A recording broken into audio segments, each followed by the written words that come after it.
도 돌아가고 우리 옆에 뒤에 분에게 옆자리에 앉아주셔서 고맙습니다.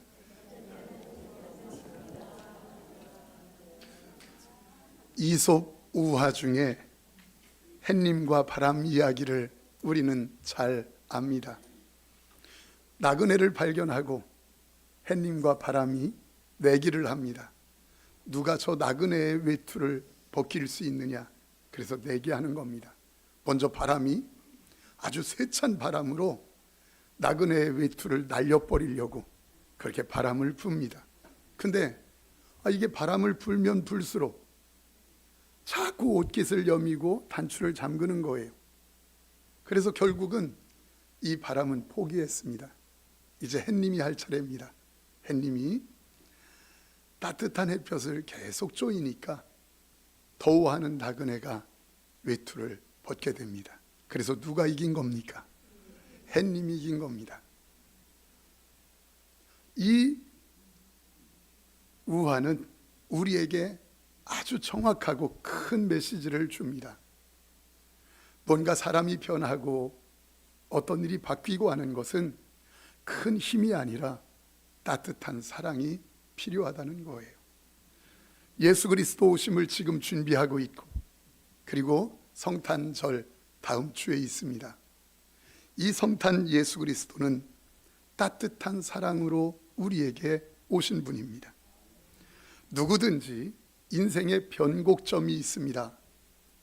그런데 좋은 면으로 자기 인생이 갑자기 바뀌어지는 그 변곡점, 분기점, 그런 일들은 누구를 만나든지 어떤 일이 있든지 그러한데, 오늘 말씀도 이스라엘 백성 그리고 그 백성들 개인 개인에게 하나님께서 그 이전과 이후에 다른 그 인생을 살게 하시는 축복을 계속해서 나열하고 있습니다.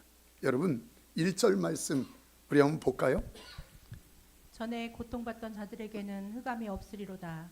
옛적에는 여호와께서 스불론 땅과 납달리 땅에 멸시를 당하게 하셨더니. 옛적에는 무엇이 기준인지는 모르지만 여하튼 옛적에는 스불론 납달리 땅이 무엇을 당하게 되었더니 멸시를 당하게 하셨대요. 옛적에는. 그런데 후에는 해변길과 요단 저쪽 이방 갈릴리를 무엇하게 하셨느니라? 영화롭게 하셨다.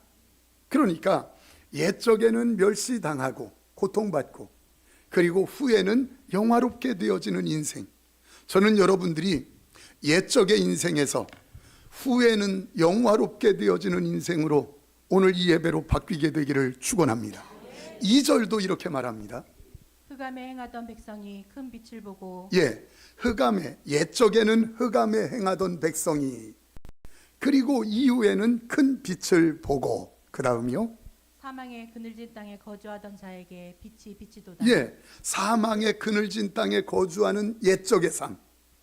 그런데 새로운 그 이후의 삶은 하나님께서 빛이 비치는 삶으로 살게 하신다는 거예요. 저는 여러분들이 사망의 그늘진 땅에 막히고 안 되던 삶이라면 이제는 되어지는 축복의 빛이 있는 삶이 되기를 축원합니다. 4절도 마찬가지예요. 이렇게 말합니다. 이는 그들이 무겁게 맨 멍에와 그들의 어깨의 채찍과 그 압제자의 막대기를 지금 무겁게 먼 멍에, 채찍, 압제자의 막대기, 전부 다 칙칙하고 어둡고 힘들고 고통을 이야기해요. 그게 옛적이에요. 그런데 이후에는 그 멍에와 채찍과 막대기를 꺾으시고, 그 다음 뭐라고 하셔요? 미디안의 날과 같이 하셨습니다. 미디안의 날은 전쟁에서 미디안을 멋지게 이겼거든요. 그날과 같이 승리하는 삶을 살 거야 라고 하는 약속이에요. 자, 이제까지 쭉 말씀을 본 내용이 뭡니까? 옛적에는 칙칙하고 안 되고 막히고 왜 이렇게 슬프고 고통스럽고, 그러나 그 이후에는 하나님의 영광과 하나님께서 창성케 하심과 하나님께서 빛을 보게 하심과 하나님의 영, 여러분 계속하는 건 아멘 하라는 소리요. 그런데 안 해도 상관은 없어. 난 계속 할 거요. 다시 어디까지 했죠? 여튼 그 이전에는, 옛적에는 막히고 안 되고 그리고 고통스럽고 멍해가 있고, 그러나 그 이후에는 하나님께서 창성케 하시고 기쁘게 하시고 행복하게 하시고 역사를 나타내시고, 그 역사가 있기를 축복합니다. 그래서 옛적의 삶에서 이후의 삶으로 옮겨지는 축복된 역사를 성경이 지금 기록하고 있는 겁니다. 그럼 질문하겠습니다.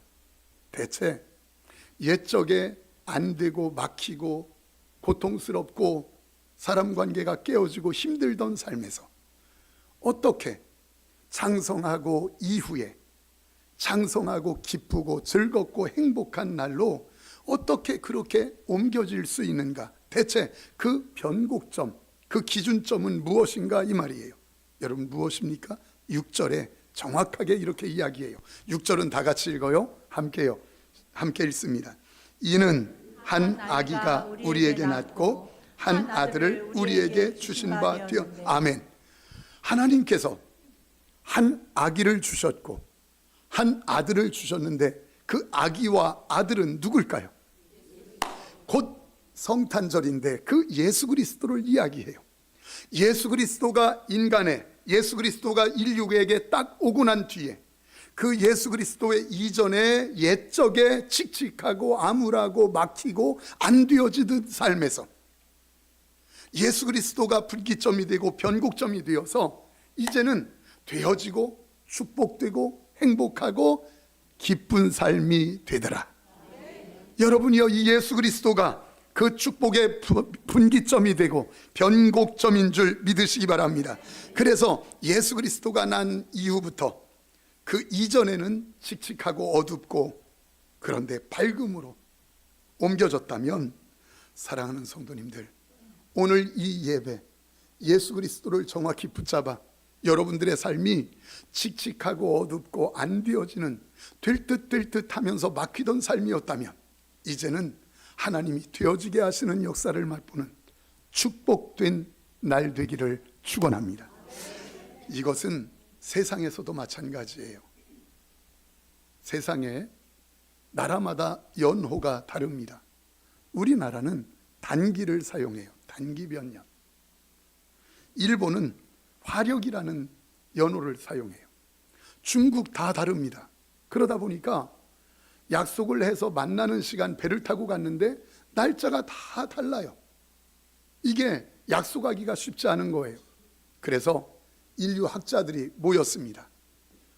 어떻게 날짜를 같이 사용할 수 있을까? 그래서 학자들이 머리를 싸매고 사람으로 하자. 그러면 사람 중에 영향력을 많이 끼친 사람도 있고 유명한 왕들도 있는데, 그럼 누구로 할까? 그래서 정해진 것이 예수 그리스도 나심을 기준으로 해서 기원 전, BC, Before Christ. 그래서 예수님이 오시기 전에 그 삶, 그리고 예수님이 오시고 난 뒤에 AD. 그래서 기원 후 해서 예수님이 오신 날짜를 기원으로 정했던 것이에요. 인간도 마찬가지예요. 똑같이 예수 그리스도를 만나기 이전과 이후가 완전히 달라져요. 그런데 중요한 것이 있어요. 그럼 예수 그리스도를 알기만 하면, 그 이름을 알기만 하면 그렇게 되는가? 아니에요. 예수 그리스도가 누군가, 그분이 내게 와서 지난주 메시지처럼 나의 주인이 되어질 때, 이제까지의 어둡고 칙칙했던 옛적의 삶이 이제는 그 이후의 축복의 삶으로 바뀌는 줄 믿습니다. 그렇다면 예수님이 누군지 알아야 돼요. 누굽니까? 여러분, 예수 그리스도는 누구지요? 요한일서 4장 8절 말씀에 정확하게 이렇게 말을 해요. 우리 함께 읽죠. 함께 읽습니다. 사랑하지 아니하는 자는 하나님을 알지 못하나니 이는 하나님은 사랑이심이라. 사랑하지 아니하는 자는 하나님을 모르는데, 왜 모르나? 하나님은 누구이기 때문에 사랑이라, 이 말이에요. 여러분, 예수님이 이 땅에 오셨어요. 그래서 BC와 AD가 나눠졌어요. 칙칙하고 막히던 삶이 축복된 이후의 삶으로 바뀌어요. 그러나 그분이 누군가, 오신 분은 아기 예수 아들인데, 그 아들을 따로 말하면 사랑이 오셨다는 거예요. 사랑이라는 거예요. 사랑. 그래서 아기 예수님, 그 예수님은 사랑이고, 사랑, 성경에서 말하는 사랑은 바로 예수 그리스도를 이야기해요. 고린도전서 13장 4절부터 7절까지 보면 사랑에 대한 말씀이 기록되어 있어요.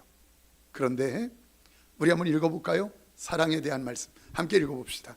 사랑은 오래 참고, 사랑은 온유하며, 시기하지 아니하며, 사랑은 자랑하지 아니하며, 교만하지 예. 아니하며. 그런데 사랑은 예수님이라고 그랬어요. 저 사랑에 예수님의 이름을 넣어보세요. 아주 정확하게 맞습니다. 함께 넣어서 읽어볼까요? 예수님은 오래 참고, 예수님은 온유하며, 시기하지 아니하며, 예수님은 자랑하지 아니하고, 교만하지 아니하며. 정확하게 일치합니다. 왜요? 그 예수님은 사랑이기 때문에. 예수님은 사랑이라. 또 사랑은 곧 성경에서 이야기하는 사랑은 예수님을 이야기하기 때문에. 그럼 잘 보세요. 그 예수님을 믿는다고 하는 저와 여러분들은 그 예수님이 우리 안에 들어와서 주인이 된다는 말이에요. 그러면 주인이 됐다는 말은, 우리가 예수님을 영접해서 주인이 됐다는 말은 우리의 언어에 무엇이 나타나야 한다? 사랑이. 우리의 표정에 무엇이 드러나야 한다? 우리의 손짓 발짓에 무엇이 보여져야 한다? 사랑이 보여져야 한다는 것이에요. 그래서 똑같이 아까 13장 4절 말씀에 보여줘 보세요. 똑같이 사랑 은혜, 누구를 집어넣어도 똑같아야 되느냐면 예수님 대신에 저와 여러분들의 이름을 넣어도 똑같아야 된다는 거예요. 우리 한번 읽어볼까요? 자기 이름 넣어서 시작. 이영용은 오래 참고, 이영용은 온유하며, 시기하지 아니하며, 이영용은 자랑하지 아니하고, 교만하지. 아마 제가 제 이름을 넣어서 이 말씀 읽으면 우리 아내는 아마 토할지 몰라요. 왜냐하면 이영용이라고 할 때. 그러나 성경이 요구하는 것이 뭔 줄 아십니까? 예수 그리스도의 오심으로 말미암아 그 인생이 옛적의 삶에서 이후에 축복된 삶으로 바뀌려면 내가 바로 사랑이신 예수님처럼 내가 사랑이어야 한다. 내가 사랑해야 한다. 내 삶에 사랑이 보여져야 한다. 내 언어에 사랑이 보여져야 한다. 사랑하는 성도님들, 요한 1서 4장 8절 말씀 다시 한번 읽어볼까요? 이렇게 이야기합니다. 사랑하지 아니하는 자는, 다 같이 읽죠. 시작. 사랑하지 아니하는 자는 하나님을 알지 못하나니 이는 하나님은 사랑이시니라. 하나님은 사랑이기 때문에 사랑하지 않는 자는 누구를 모른대요? 하나님을 모른대. 사랑이 드러나지 않는 사람은 하나님을 모른다 이렇게 번역했지만, 하나님을 모른다는 이 번역이지만 직역하면 이런 말이에요. 모른다, 하나님을 알지 못한다. 이 말은 사랑하지 않는 자는 하나님을 모른다. 사랑하지 않으면 교회가 아니다. 사랑하지 않으면 성도가 아니다. 이 말이에요. 얼마나 무서운 말이에요. 사랑과 내 신앙은 별개가 아니에요. 내가 예수 그리스도를 믿는다면 예수님이 사랑이기 때문에 내 삶도 사랑으로 바뀌어야 돼요. 내 삶에서 사랑이 드러나야 돼요. 그래서 사랑하지 않는 자는 하나님을 알지 못하나니, 이 말은 사랑하지 않는 자는 교회가 아니다. 사랑하지 않는 자는 성도가 아니다. 여러분, 이런 말씀이에요. 그럼 질문하겠습니다. 여러분, 교회의 본질은 뭡니까? 사랑이에요. 성도의 본질은 무엇입니까? 사랑이에요. 왜요? 예수님이 사랑이기 때문에 그래요. 그 사랑이 뭡니까? 손해보는 사랑, 내가 품어주는 사랑, 내가 덮어주는 사랑, 내가 기다려주는 사랑. 우리 교회 이 사랑이 풍성하게 되기를 축복합니다. 그래서 성도는 늘 결단해야 돼요. 걸리기만 해봐라. 걸리기만 해봐라. 내가 끝까지 사랑하리라.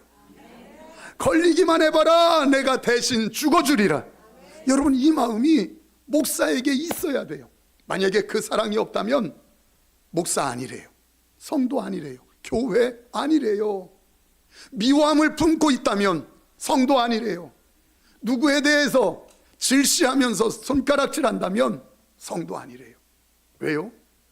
사랑하지 않으면 하나님을 알지 못하나니. 예수님은 사랑이기 때문에 그래요. 여기까지 말씀을 이렇게 준비했습니다. 그런데 더 준비하려고 하는데 여러분들 앞에 목사가 참 마음이 죄송하고 마음이 무겁고 아팠습니다. 왜냐하면 교회가 여기까지 오는 동안에 성도들을 대하면서 목사가 더 사랑할 걸, 더 품어줄 걸, 더 용서할 걸, 더 기다려줄 걸, 그렇게 하지 못해서 아파하는 분들이 눈에 떠올랐기 때문이에요. 그렇게 해서 지금 함께 교회 생활을 하지 못하는 분들이 이렇게 눈에 떠올랐기 때문이에요. 한 번만 더 품어줄 걸, 그까짓 거 한 번 더 기다려줄 걸, 아니 그까짓 거 한 번 더 무시당하고 조롱당하고 한 번 더 손해볼 걸, 그거 꺼내서 달아보면 한 근도 안 되는 자존심 때문에 내가 더 기다려주지 못하고 사랑하지 못했던 거 생각하면 가슴이 아팠던 거예요. 참 마음이 아팠던 거예요. 품어주지 못한 일 때문에 부끄러운 거예요. 그래서 기도했습니다. 하나님, 이 목사 지금부터라도, 이 교회 지금부터라도 똑똑한 사람, 잘난 사람, 흠없는 사람, 말 잘하는 사람이 득세하는 교회가 아니라 아픔 당하고 힘들어하고 상처받고 여러 일들로 무시당하고 조롱당하는 사람들이 힘을 얻는, 그들까지도 품어내는, 그래서 없는 말까지도 지어내는 사람까지 품을 수 있는 실력 있는 교회 되게 하여 주옵소서. 이게요 목사의 기도 제목이었어요. 너 그렇게 하니까 라고 하면서 손가락질하고, 너 그렇게 했으니까 하면서 너는 안 돼 이야기하고, 이게 아니라 누구라 할지라도 품어주는 교회, 그런 실력 있는 교회 되게 하여 주옵소서. 야, 저기 빛나교회 가면 어떤 사람이라도 다 품어주는 교회래. 야, 저 빛나교회는 어떤 사람이라도 다 손해보더라도 안아주고 기다려주는 교회래. 저 빛나교회는 정말 사랑이 넘치는 교회래. 여러분, 이런 아름다운 소문이 있는 교회 되기를 축원합니다. 그럼요, 그게 교회라는 거예요. 그렇지 않으면 이름은 교회인데 교회가 아니라는 거예요. 여러분, 그런데 제가 가슴이 아픈 게 뭔지 아세요? 제가 마음이 아픈 게 뭔지 아세요? 자꾸 예배에 은혜 받았대요. 말씀에 은혜 받았대요.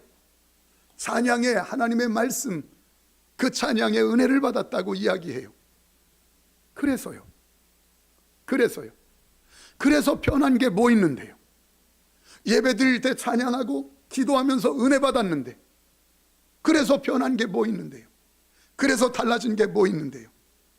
그렇게 은혜 받았다고 하는데 왜 삶에는 사랑이 표현되지 않습니까?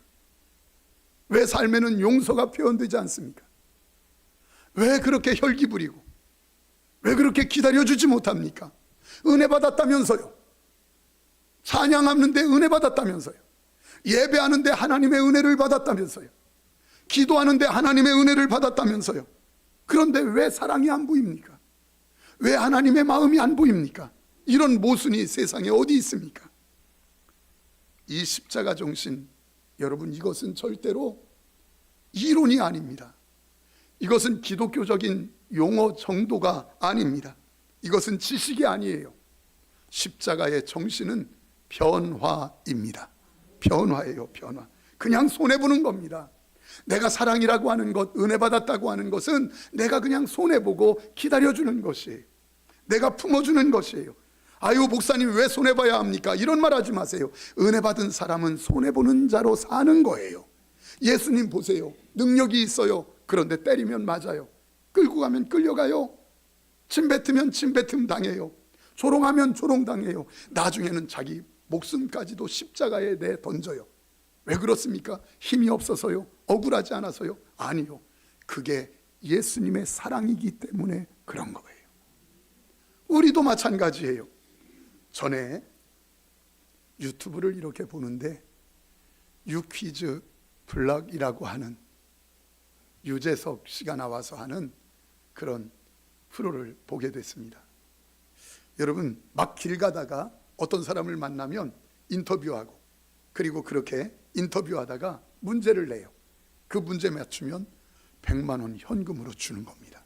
그래서 혹시 원당동에 안 오나, 오면 내가 어슬렁거리다가 만나서 100만 원 받아서 우리 성도들과 밥 먹어야지 했는데 안 와요? 그거 끝난지 몰라요. 그런데 거기에서 제가 엉엉 울었던 일이 있어요. 거기에 한 곳이 등장하는데 양원초등학교라고 하는 초등학교에 다니는 할머니 할아버지들이 계셔요. 한글을 모르는 분들 한글을 가르쳐 준다고 그 학교에서, 그래서 거기에 가서 공부를 하는 겁니다. 그 중에 유재석 씨가 만나서 인터뷰를 하는데 한 분이 할아버지 할머니인데 쭉 이야기를 듣는 거예요. 평균 연령이 70, 80 넘습니다. 할아버지는 너무너무 가난해서 학교를 간다고 초등학교 1학년 들어갔는데 어려우니까 공부하지 못하고 그냥 나와서 집에서 농사 짓는 아버지 일을 돕기 시작했어요. 그러니까 한글을 몰라요. 할머니도 학교 문 앞에 가본 적이 없어요. 어려서부터 그냥 일하면서 살았던 분이에요. 근데 그분들이 할머니가 12살 됐는데 그때 지방에서 서울로 식모살이를 오게 된 겁니다. 그 식모살이를 하는데 주인 아주머니가 얼마나 힘들게 하는지 자기들은 따뜻한 방 자면서 이 12살짜리 여자아이는 냉방에서 그 추운데 그냥 자게 하는 거예요. 자기들은 밥을 먹는데, 따뜻한 밥을 먹는데 이 12살짜리는 동태 대가리 그렇게 넣고 해가지고 뭐 보리밥하고 해가지고 개밥처럼 만들어가지고 그것도 식은 것 그냥 먹고 살게 하는 거예요. 이 아주머니가 얼마나 못됐느냐면 얘기를 들어보니까 부부싸움을 하면 이 12살짜리 아이를 패는 거예요. 뾰족구도 가지고 다리를 찢기도 하고 이야기하면서 울어요. 그때 인터뷰하던 유재석 씨가 화가 나가지고 할머니 그분 이거 보고 있을지 몰라요. 그러니까 여기에서 그분에게 할 말 하세요 하고서 카메라를 이렇게 비춰줬어요. 그랬더니 이 할머니 계속 말 못하고 머뭇머뭇해요.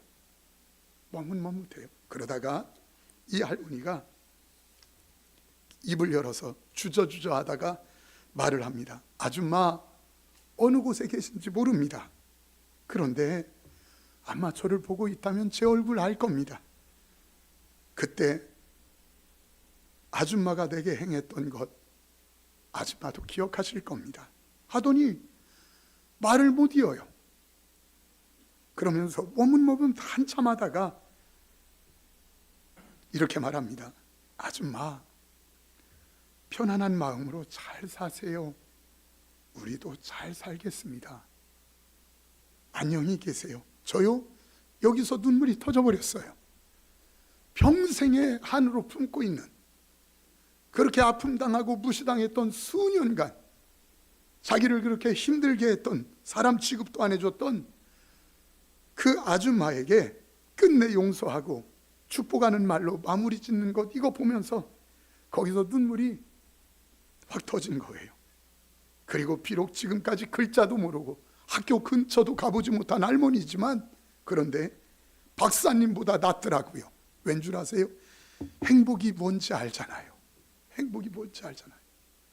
그 할머니와 할아버지가 얼마나 손잡고 있으면서 부부간이 측은히 여기는지, 서로가 측은히 여겨주는지. 이제 마지막 쯤에 유재석 씨가 뭐라고 하느냐면 블록을 주어요. 기억니은 디귿리언. 그래서 그 블록을 주면서 이것 가지고 사랑하는 글자 써보세요 했어요. 그랬더니 한글을 막 배운 분이잖아요. 그 할아버지가 박묘순 썼어요. 자기 할머니 이름 쓴 거예요. 할머니. 그리고 계속해서 글자가 이건가 저건가, 할머니는 계속 이건가 맞추다가 썼는데 뭐라고 썼느냐면 길게 썼어요. 사랑하는 우리 신랑 너무너무 행복해, 사랑해요. 행복하게 삽시다. 이렇게 쓴 거예요. 말끝마다 우리 신랑, 말끝마다 우리 신랑. 제가요 그것을 보면서 이분은 박사하고 10개 가진 분보다 낫다. 제가 그렇게 말했어요. 왠 줄 아세요? 박사학위 갖고 있어도 행복의 비결이 뭔지 모르는데 이 할머니는 행복의 비결이 뭔지 알잖아요. 사랑하는 성도님들, 행복의 비결이 뭡니까? 가까이 있는 사람 사랑하는 거예요. 가까이 있는 사람 사랑해 주는 거예요. 그게 행복의 비결이에요. 미워하면서 행복할 수 있습니까? 어떤 분이 저에게 묻더라고요. 목사님, 저 사람 때문에 저 힘들어요. 교회 나가기 힘들어요. 그래서요, 사랑하세요, 사랑하세요. 아니요, 나요, 저 사람 미워요. 어떻게 사랑하요? 너무 힘들어요, 힘들어요. 이렇게 얘기해. 그래서 제가 뭐라고 한 줄 아십니까? 그럼 집사님, 미워하는 건 쉽습니까? 여러분, 사랑하는 거 어렵다고요? 용서하는 거 어렵다고요? 그럼 미워하며 사는 건 쉽습니까? 더 힘들어요. 행복의 비결이 뭡니까? 사랑하는 거예요. 용서하는 거예요. 우리 교회 행복의 비결을 다 아는 하나님의 사람들 되기를 축원합니다. 성도님들, 교회가요 사나워지면 이미 그건 끝장난 교회입니다. 교회가요 예의를 잃어버리면 그 교회 이미 끝장난 교회입니다. 여러분, 성도와 성도 간에, 목사와 성도 간에 예의를 잃어버리면 그 교회 이미 끝장입니다. 가정도 마찬가지예요. 사랑을 잃어버리면. 그래서 예의를 놓치지 않아야 되는데 왜 예의를 놓칠까? 왜 서로가 존중해 주는 것을 놓치고 사랑을 놓칠까? 여러분, 왜 그런 줄 아십니까? 내 인생, 내 결정권에 달려 있다고, 내게 달려 있다고 생각하기 때문에 그래요. 여러분, 우리 다윗 잘 알잖아요. 우리 이삭 잘 알잖아요. 특별히 이삭을 보면 창세기 26장에 자기가 우물을 파고 살고 있는데 사람들이 와서 그 우물을 빼앗아요. 또 블레셋 사람들이 와서 또 파놓은 우물을 또 뺏어요. 그런데 몇 번씩이나 자기가 퍼놓고 사는데 또 빼앗고, 또 빼앗기면 다른 곳 가서 또 우물을 파고 사는데 또 빼앗기고, 몇 번씩이나 그렇게 되는데 한 번도 대항하지 않아요. 대적하지 않아요. 여러분, 다윗도 그랬어요. 요셉도 그랬어요. 왜 그럴까요? 힘이 없어서요? 능력이 없어서요? 억울하지 않아서요? 답답하지 않아서요? 아니요, 분명히 믿는 것이 있었기 때문이에요. 그게 뭡니까? 하나님의 인도하심을 믿었기 때문에. 사랑하는 성도님들, 기억하십시오. 내 인생이 나를 힘들게 하는 저 사람으로 말미암아 만들어진다면, 결정난다면 나는 저 사람과 싸워서 이겨야 돼요. 내 인생이 나를 힘들게 하는 사람과, 그래서 그 힘들게 하는 사람으로 말미암아 인생이 결정된다면 그 사람과 싸워야 돼요. 그러나 우리가 분명히 믿는 것 무엇입니까? 내 인생은, 내 인생의 운명의 결정권은 내게 있는 것도 아니고, 나를 힘들게 하는 그 사람, 내 것을 빼앗는 그 사람에게 있는 것도 아니고, 오직 전능하사 천지를 만드신 하늘의 하나님이 쥐고 계시다. 여러분, 저와 여러분들의 인생은 전능하사 천지를 만드신 하나님이 쥐고 계신 줄 믿습니다. 여러분들에게 묻겠습니다. 여러분들의 인생 무엇이 결정한다고 생각합니까? 돈이? 여러분들의 인생 무엇이 결정한다고 생각합니까? 사업장이? 여러분들의 자녀가? 여러분들의 친구가? 여러분들의 집이? 아니요. 우리가 분명히 믿어야 될 것, 저와 여러분들의 인생의 운명의 결정권은 전능하사 천지를 만드신 하늘의 하나님이 쥐고 계신 줄 믿습니다. 다 같이 아멘. 그렇다면 하나님을 붙잡는 거예요. 이게 사람 앞에 사랑할 수 있는 비결이에요. 신앙의 원리예요. 왜? 나를 미워해도 그 사람을 미워하지 않을 수 있는 원리. 저 사람에게 내 인생의 운명의 결정권이 있는 게 아니고 하나님에게 있기 때문에. 사랑하는 성도님들, 이것을 믿어버리면 그 사람 앞에 육신적인 반응 안 보여요. 사랑할 수 있어요. 품어줄 수 있어요. 암병동 한 간호사에 근무할 때 있었던 이야기를 들으면서, 읽으면서 울었던 적이 있습니다. 글 그대로 한번 읽어드리겠습니다. 암병동에 근무하는 간호사예요. 새벽 5시쯤 갑자기 병실에서 호출벨이 울렸습니다. 무엇을 도와드릴까요? 호출기로 물었으나 대답이 없습니다.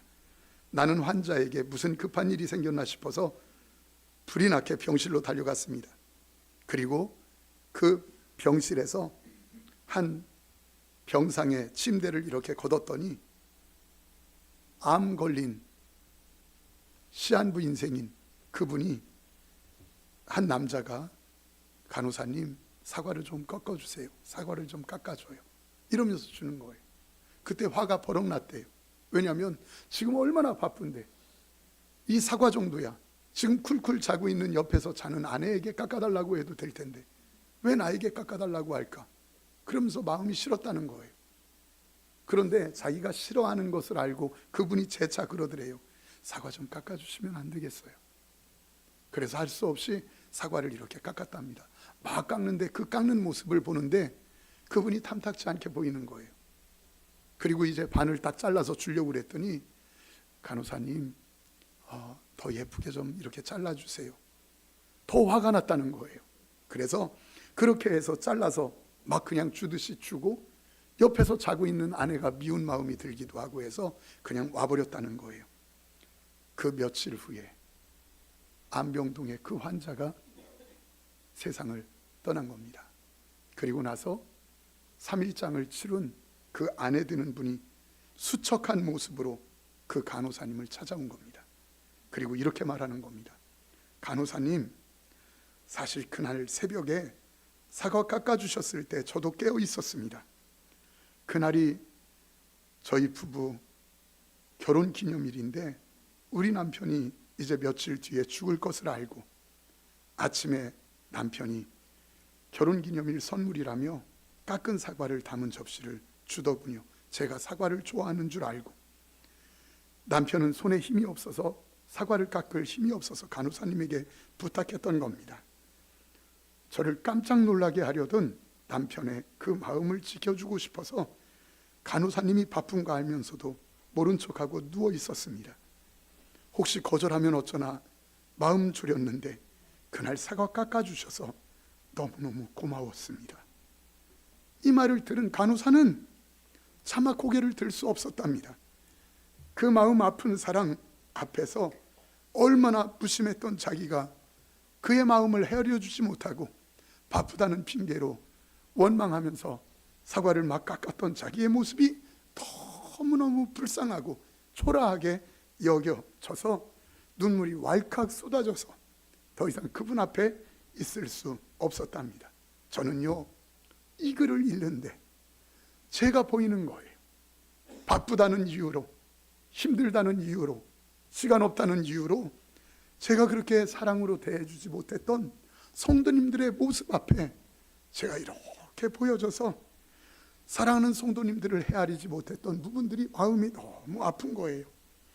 그리고 내 생각대로 판단하고 그렇게 편견을 가지고 대했던 모습이 너무 마음이 아팠던 거예요. 여러분, 배려라는 말을 아십니까? 이 배려는 한자로 짝배, 짝, 그리고 생각열합니다. 그 사람 입장에서, 상대 입장에서 생각해 주는 것, 이게 배려라고 이야기합니다. 사랑하는 성도님들, 누구를 위해서 하나님 앞에 용서해 본 적이 있습니까? 그게 얼마나 기쁨이 되는 줄 아세요? 성도로서 누구의 실수를 품어주고 기다려주고 안아본 적이 있습니까? 그거 얼마나 행복한 일인 줄 아십니까? 그거 하나님이 얼마나 기뻐하는 일인 줄 아십니까? 누구에게 손해보면서 사랑해 본 적이 있습니까? 그거 하나님이 많이 기뻐하시는 일입니다. 그리고 우리도 축복이 되는 일입니다. 우리 교회 사랑이 없으면 교회 아닙니다. 우리 성도 사랑이 없으면 더 이상 성도가 아니랍니다.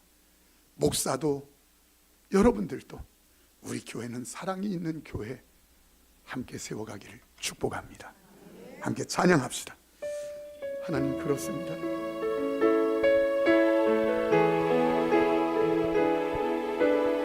내 마음에 주를 향한 사랑